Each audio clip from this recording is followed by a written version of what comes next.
Good evening. I'm Nisa Petrilli. I'm Jay Kaplan. I'm Anthony Strait. I'm Steve Ferguson. And I'm Sean Roman. And this is the On the Sports Lines 2017 Football Kickoff Special.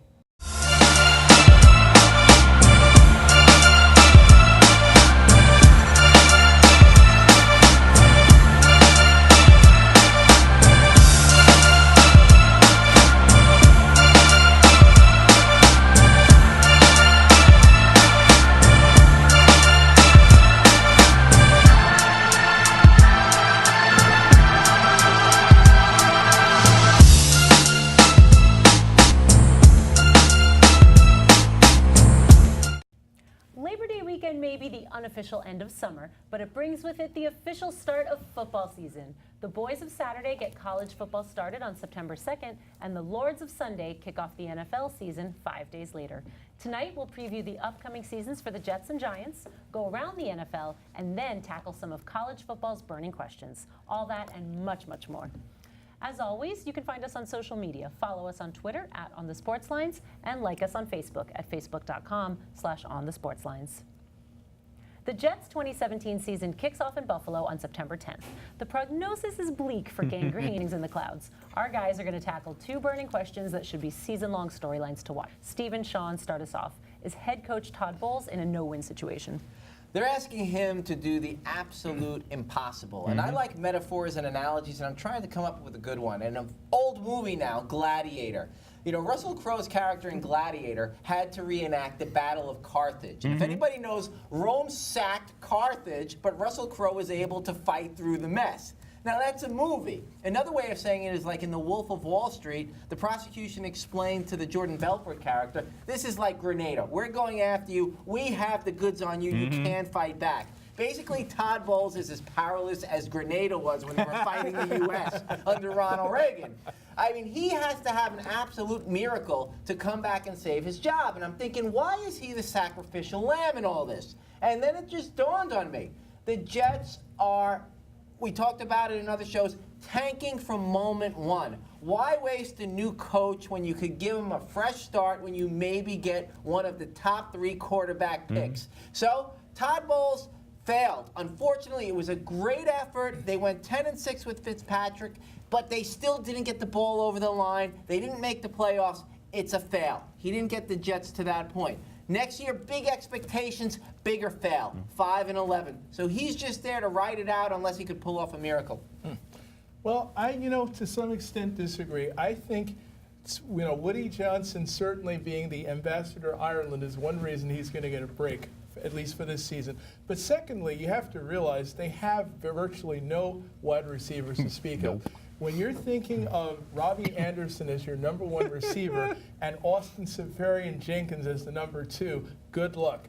I think he'll get a break this year because they have no wide receivers. But next season, if he's still there, that's when he'll be on the hot seat.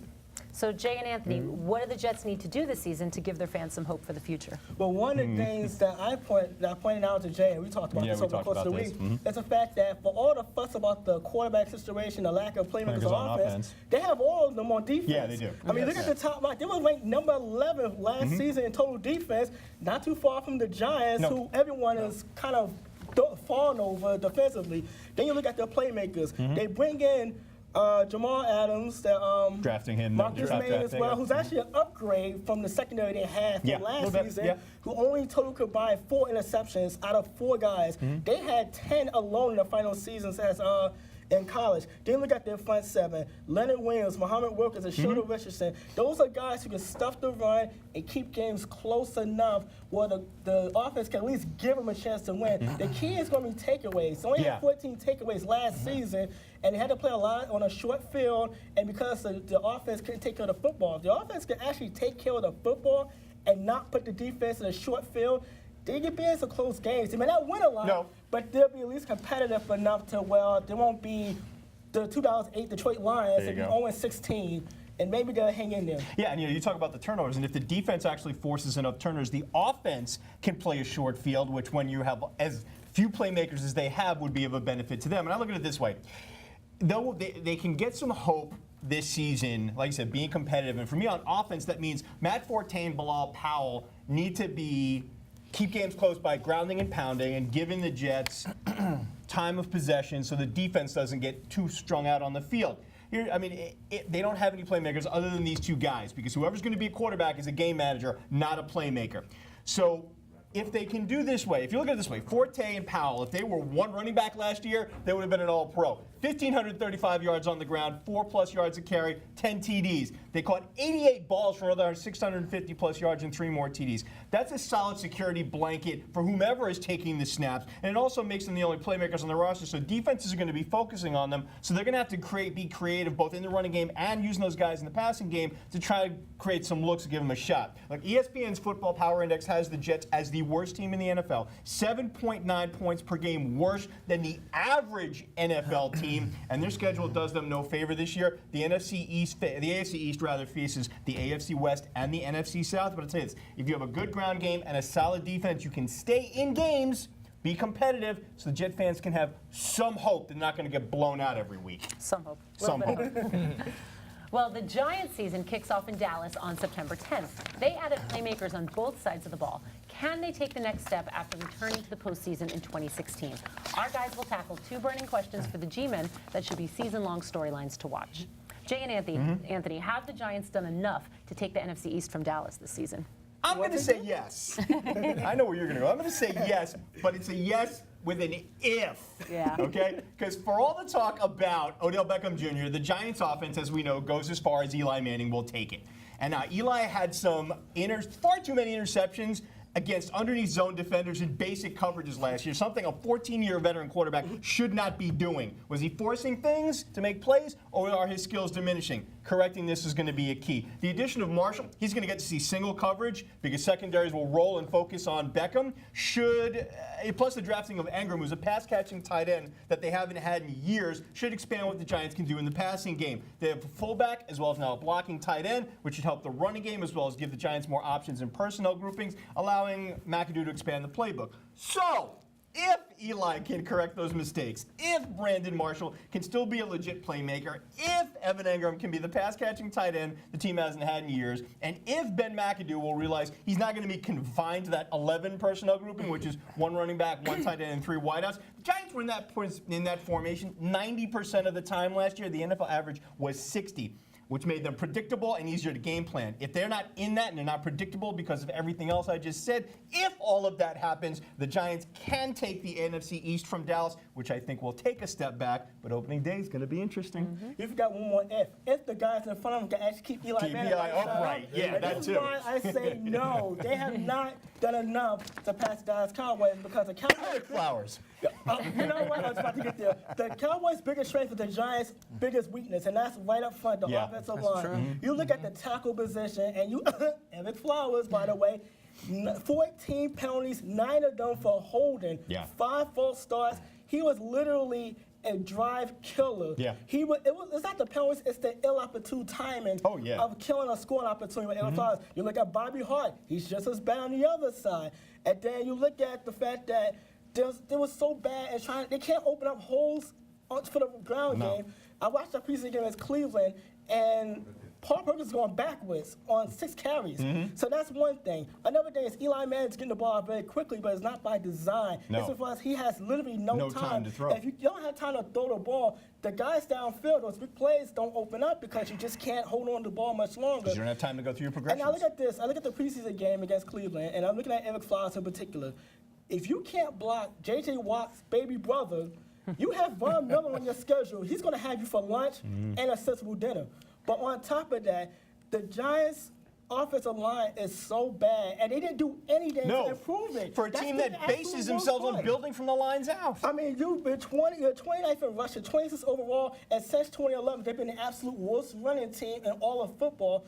And the fact that right now, Eric Flowers, this is make or break time because so much pressure is on him, and he is the obvious weak link to our already subpar offensive line. If they can't get that together, those weapons are virtually useless because Eli Manning can't hold on to the ball and let those guys get open downfield. Yep. True. So, Stephen Sean, the success or failure of the Giants season will hinge on what?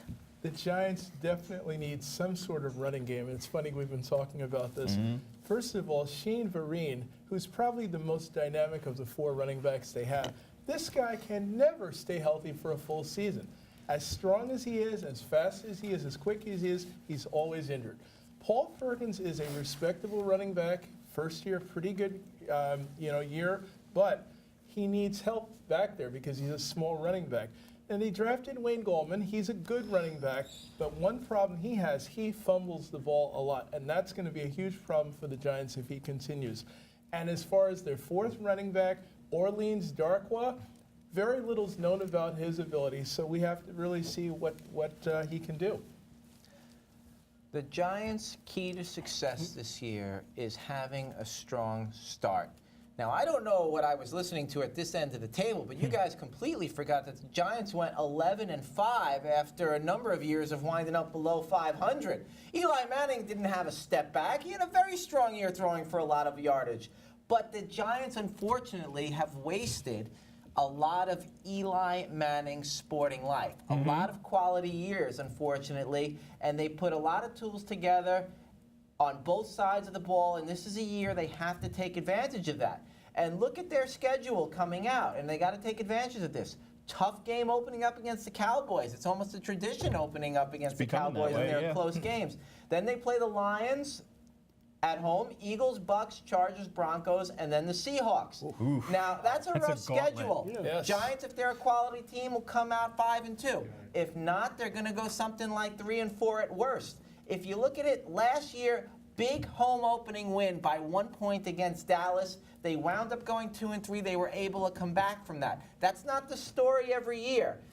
In 2005, they had a 1-point loss. Heartbreaker to the Cowboys. And then they lost to the Falcons. They put themselves behind the 8 ball early, and they wound up only winning 6 games. They had a very long losing streak that year. 2014, opened with losses to the Lions and Cardinals. 6-10 they did it that year as well. And I'm not wrapping up, Jay, because you guys talk for freaking ever. So when it's my turn to talk, you guys be quiet. All right? 2013, look at that. 0-6 to start. That was tragic for them, but they were in a lot of those games. And then they actually won 7 games in total that year. The key for them is not getting behind the 8 ball. True. Well, it's time to take a swing through the rest of the NFL. We're going to look at 4 teams, 2 from the AFC and 2 from the NFC, that will either be on the rise this season or primed to take a step backwards. Steve and Sean, you have the NFC. Which 2 teams are you looking at? I'm looking at the Philadelphia Eagles. I think this team in the NFC is probably the most improved team of the group. When you look at what they've done at the running back position, this is unbelievable. They acquired LeGarrette Blount, who we know was a star with the Patriots. This guy ran for 1,100 yards plus. And the guy that they acquired in the draft might be the best secret in the draft as far as running backs go. That's Donnell Pumphrey. This guy actually passed Marshall Faulk's single season record in yardage at San Diego State last year. So you're looking at 2 dynamic running backs to go with and a terrific young quarterback in Carson Wentz. And with the wide receivers this team has, I think the Giants and the Cowboys might be in some trouble playing this team. Sean? Okay, taking a step back, I'm picking the Cowboys. It's by no means a guarantee, and I know that, but they're at the top of the heap last year with 2 rookies. And I'm asking myself, how far can they go in their second year with that battery of Ezekiel Elliott and Dak Prescott? The whole NFL defense is, the league has got to look at Dak Prescott after 1. And even with that amazing year, he only has got them as far as Tony Romo would get them pretty much every year of his career. Great regular season, get to the playoffs, peter out, lose a heartbreaker.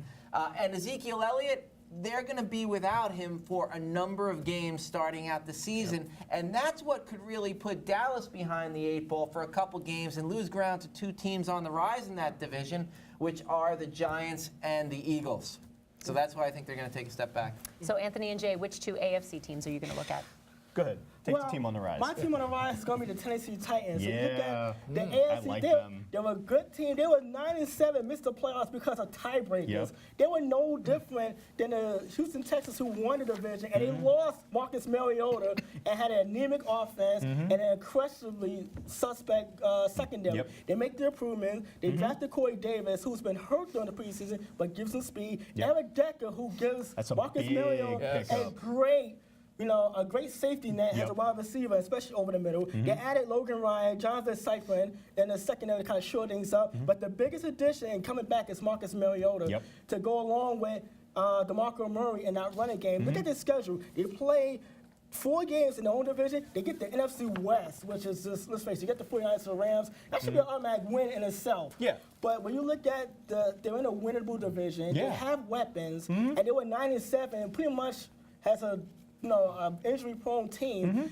I can see them going 10-6, maybe 11-5, and hosting a playoff game and ending that long, what's it now, an 8-year playoff drought. So I expect the Tennessee Titans to win that division. Yeah, the team I'm looking at is going to take a step backwards, and you'll forgive me for this. It's your Miami Dolphins. The statistical model, coupled with the increase in the toughness of schedule from last year over this year, has them the most likely team in my mind to take a step back. They went 10-6 last year. And they lose Ryan Tannehill out for the season.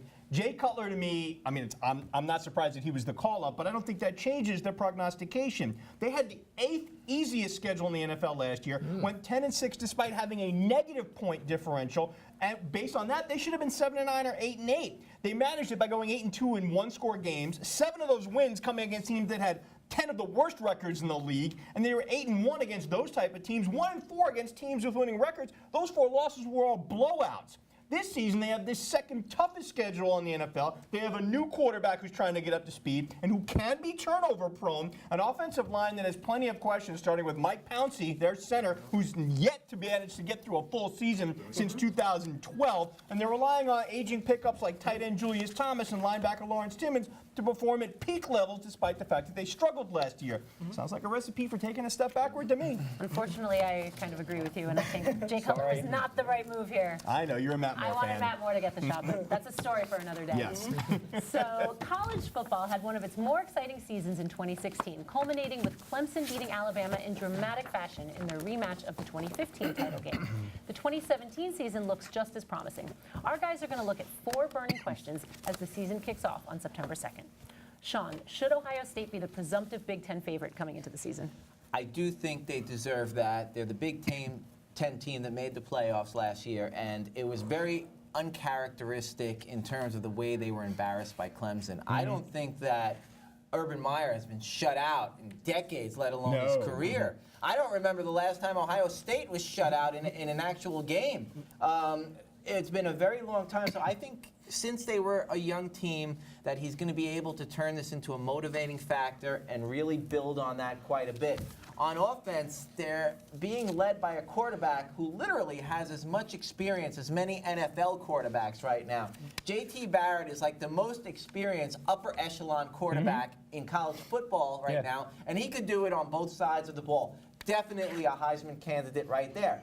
And their strength right now is the front 7 in the defense. They have an Alabama-like type strength in their defense. And look, Nick Bosa, younger brother of Joey Bosa, running around wearing 97 right now is going to be really exciting to watch this year. And he's not even starting. That's how good Ohio State is. So this team is absolutely stacked, and I expect them to have a good run. They do have a tough schedule, playing Oklahoma, Nebraska, Penn State, Michigan State, and of course Michigan. And that's who they're going to have to fight through. Still not as tough as the SEC. Speaking of the SEC, Anthony, can any team in the SEC stop Alabama from reaching their 3rd straight title game? Please say yes. No. I hate to disappoint you, but as far as the SEC is concerned, Alabama is still the top of the top of the food chain, and it's because they lost players, but they recruit pretty well. It's ridiculous. Not to mention, look at this. In the last few years, the Crimson Tide 25-2 in SEC conference play. Nick Saban 31-2 in the last 3-4 years against SEC.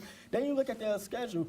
Pretty favorable when you look at the fact that they open up against Florida State, and the next toughest role is until the Iron Bowl, which is November 20th in Auburn. Then you look at the guys they got coming back. Minka Fitzpatrick, heading up the back of the defensive secondary. Now here I'm gonna run down a list of running backs because it's like pick one. Bo Scarborough, remember, he broke his leg in the national title game. Damian Harris ran for 1,000 yards. Josh Jacobs over 500 yards. Pick one. You can just pick your weapon. And then you got Jalen Hurts, who played phenomenal, has a true freshman, now with 1 year more experience. And I look at him, and I get to him as being a Heisman candidate, 1 more year of experience, and He is really matured. I think they're going to be right back where they were last year, back in the college football playoff, and right back in the national championship game because they are Alabama. We hate them, but they're just too good to overlook them. Doesn't hurt that he has one of the best wide receivers in the country to throw True. to either. Oh, yeah, that's So, Steve, once again, there is hype surrounding USC coming into the season. Is it deserved? Absolutely. I mean, let's be honest. Last year, It's been a while since we've been this excited about USC. USC started at 1-3 last year. Max Brown, we remember that name, Yep, Jake, he's at Pitt was now. the opening quarterback against Alabama in that 56-3 embarrassment of USC. They went from number 20 in the standings to being completely out of the standings and almost Unranked. and unranked. And Sam Darnold came on the scene, 9-1 the rest of the season. This team went from pretty much oblivion to being number 3 by the time the season ended.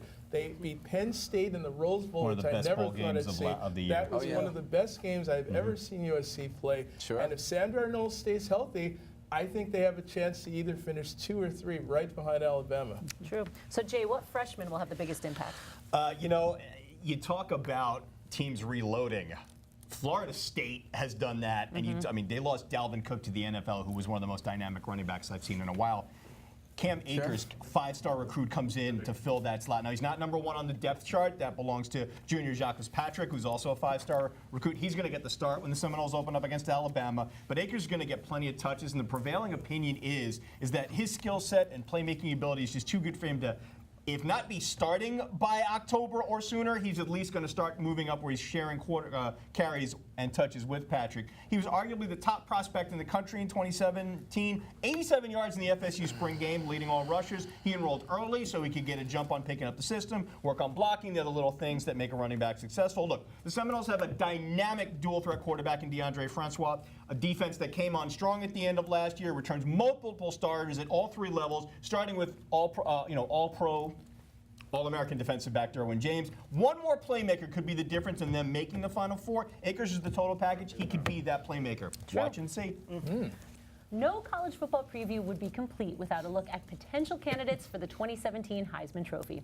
Last year's winner, Louisville quarterback Lamar Jackson, is back, but he has plenty of competition for college football's top individual prize.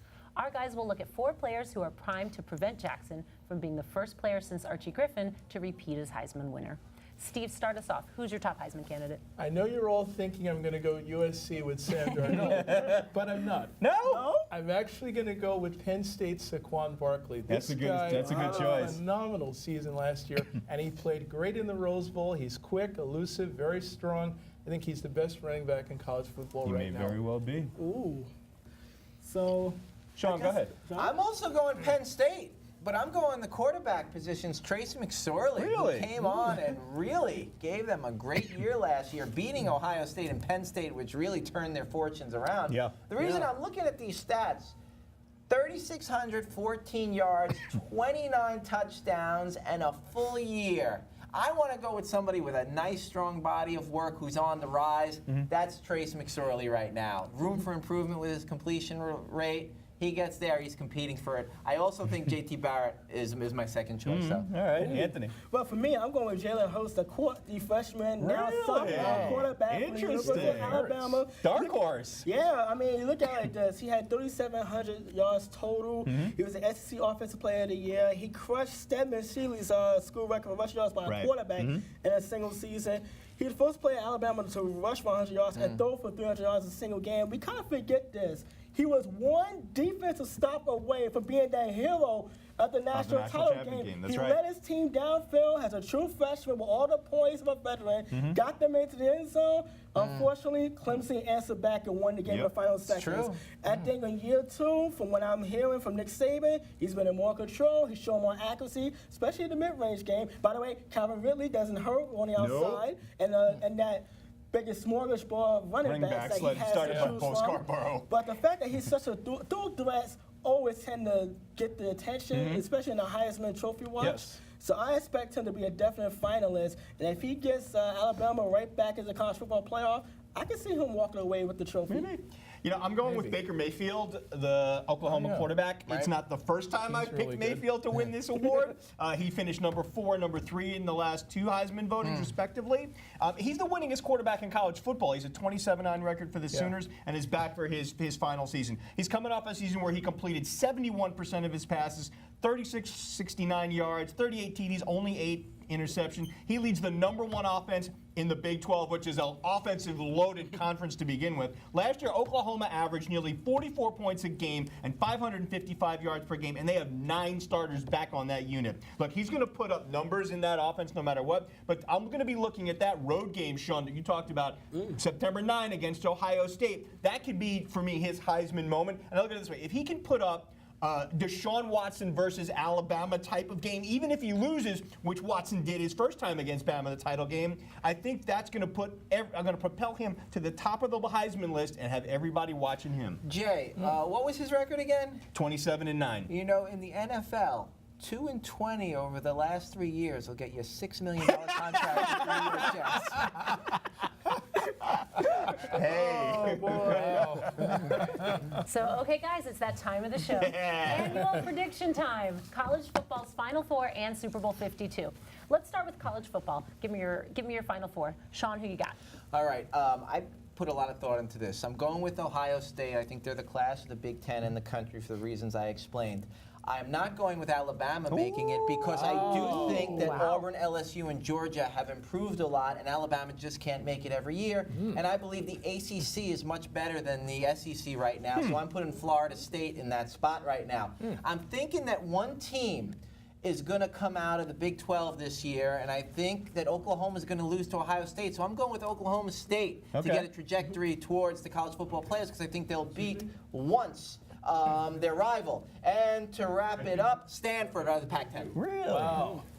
Well, I'm going with Alabama. Yeah, once again, you have to go with them because of their defense, which is incredible. Penn State, who had a great season last year, I like their quarterback and their running back. I think they have a very good chance of being in this. Ohio State, another team that you go, yeah, they'll be Two there. teams out of the Big Ten. Yeah, 2 teams out of the Big That's Ten. tough. That's And tough. I've got to go with my USC Trojans. I think they're going to have a great year this season. As for me, I'm going with Alabama. Yes, I mean, it's my mother's hometown. I have to go. Hey, mama knows best. What can I say, people? Then I'm going with Clemson. I'm going to Clemson once again. Okay. I'm going with Michigan to come out of the Big Ten. I think this is the time Jim Harbaugh finally gets them over the hump. Look at the losses they had. They were 10-3, but they lost those games by a combined 5 points. True. I mean, so much could have went their way, and it could have been the college football playoff. This year, I think they get over the hump, and I'm also taking USC. All right. All right, look, I agree with Anthony. I think Alabama is the class of the SEC. I don't really think anybody can stop the tide rolling to another Final Four. I think beating FSU opening weekend will be a bonus. I like Ohio State just as you do, Sean. They're the class of the Big Ten, even though it is a deep Big Ten. But they have a run gauntlet, and that includes Penn State and Michigan. They're going to need to beat both of them. If they do that and win the conference, to me, they're in. Steve, like you, I agree with you on USC. I don't normally like to pick the teams I root for, as you guys know, but I like USC I do too. behind Sam Darnold to win the Pac-12. And if they do, I think they have a strong case. And the fourth team, it took me a while to figure out, but I'm going with FSU. And I think even if they lose to Bama opening weekend, I think Clemson is going to take a step back in the ACC without Deshaun Watson. And I think FSU is going to step into that slot and take the 4th spot, even if they do lose to Bama on opening weekend. Well, I'm going to go with Alabama and Clemson again because they're just so strong. They're just such strong competitors. And I'm going to go with 2 new teams, USC and Oklahoma State, because I think they're both 2 good young teams on the rise. Sounds good. Cool. So let's move to the NFL and Super Bowl 52. Sean, start us off. Prediction? Prediction. Well, you know, I pick the Giants all too often, so I'm not gonna do that. Even though I think they're very strong. I'm going with the Packers this year. I think they're just ripe for a very deep run. And in the AFC, I am going with, I don't even know, Pittsburgh. Nothing like doing it on the fly, Sean. That's pretty good. I'm going to go with, of course, the Patriots because, unfortunately, I don't see anybody stopping them from getting to the Super Bowl. But I'm going to go with the Cowboys to play them in the Super Bowl. Ooh, for me, AFC, I'm going with New England. The NFC, I'm going with the Arizona Cardinals. I think, Really? I think this is the year the door finally shuts on the Seattle Seahawks. Bye-bye, Legion of Boom. This is the grand finale for Richard Sherman and company. Yeah, okay. You know what? In the AFC, I tried really hard to find a reason not to pick the Patriots, especially after Edelman went down. But Gronkowski's healthy, Amendola's healthy. They added Brandon Cooks to an already explosive offense. They took him from New Orleans. They picked up Stephen Gilmore as a cornerback from Buffalo, adding that to the NFL's #1 scoring defense. And oh yeah, they still have Brady and Belichick.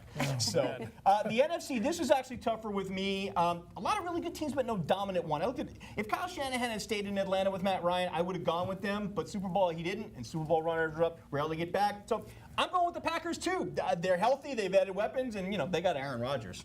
Well, we disagree, and I am not taking the Patriots. I'm going Steelers-Cowboys. Okay, a traditional old school matchup. That's right. That's right. From your mouth to the football god's ears, my guys make it to the Super Bowl again. Well, that's our show. For Jay Kaplan, Steve Ferguson, Sean Roman, and Anthony Strait, I'm Nisa Petrilli. Thanks for spending part of your evening with us. We'll see you on September 14th for another edition of On the Sports Lines. Remember, if you want to see this show again or catch up on any of the ones you might have missed, check us out at youtube.com/onthesportslines and check out our blog at onthesportslines.blogspot.com. Good night, everyone. Good night, everybody. Good night.